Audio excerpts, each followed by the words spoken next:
Hello, my people, how are you doing? So it's 2025 already. I feel so much lighter, not because it's 2025, but because I've made the right decisions in my life.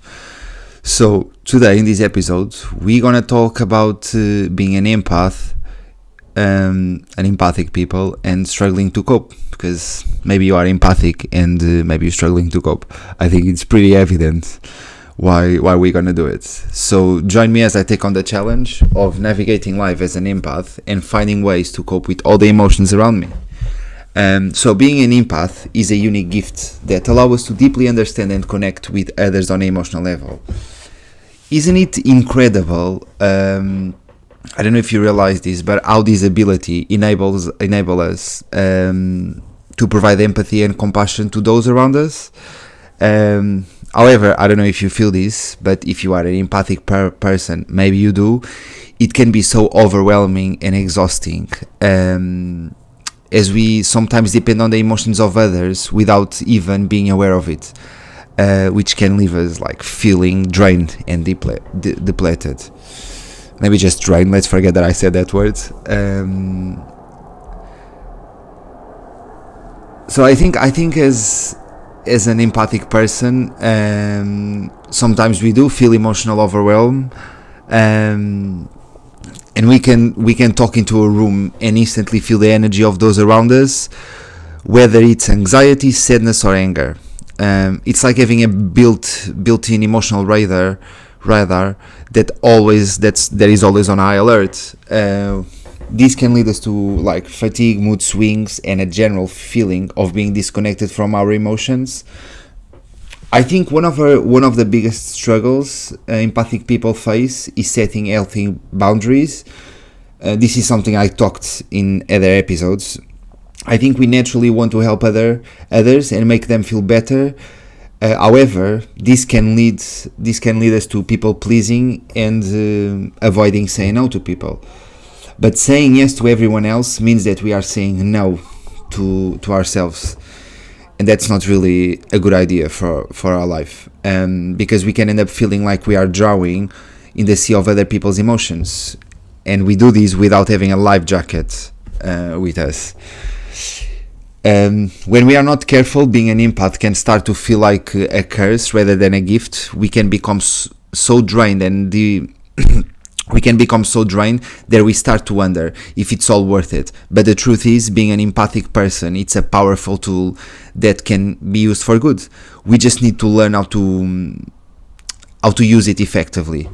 If we do set healthy boundaries and we practice self-care and we practice being mindful of our own emotions, we can turn our empathy into a superpower that benefits everyone, including ourselves. One of the most powerful tools in our empathic person, let's say like this toolbox, it's mindfulness. By being present in the moment, which is something that I personally struggle with, and focusing on our breath, we can start to separate our own emotions from those of others. If it's what do I want to say? It's not about ignoring the feelings of others, but rather about being aware of our own emotion states so that we can respond to situations rather than react to them. Mindfulness is a game changer for empathic people,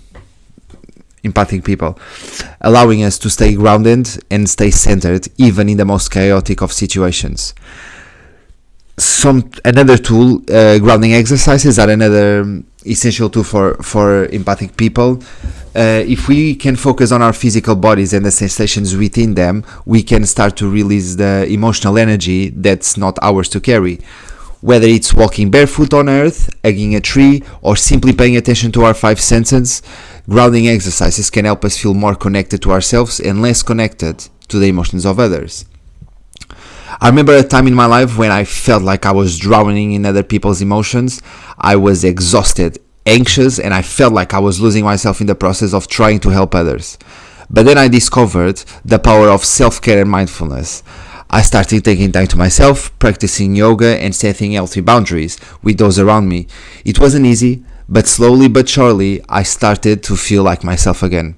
I realized that being an empath wasn't a curse, but rather a gift that allowed me to connect with others on a deeper level. When we learn to cope effectively with our empathy, we can start to see the world in a whole new light. We can start to feel more connected with ourselves and others, rather than feeling like we are stuck in a never-ending cycle of emotional overwhelm. We can start to see our empathy as a strength rather than a weakness, and that's a truly powerful thing. Today, we've talked about the struggles that empathic people face and some of the powerful coping strategies that can help us thrive. Remember, being an empathic person is not a curse, it's a gift that allows us to make a deeper connections with the world around us. If we take care of ourselves and we set healthy boundaries, we can turn our empathy into a superpower that benefits everyone. Thank you everyone for watching this until the end. This episode was much shorter than any of the other ones. And if you are an empathic person, I would love to hear about your experience in the comments below. Don't forget to subscribe my channel for more content on self-care and mindfulness. And I'll see you on the next video. Thank you for watching.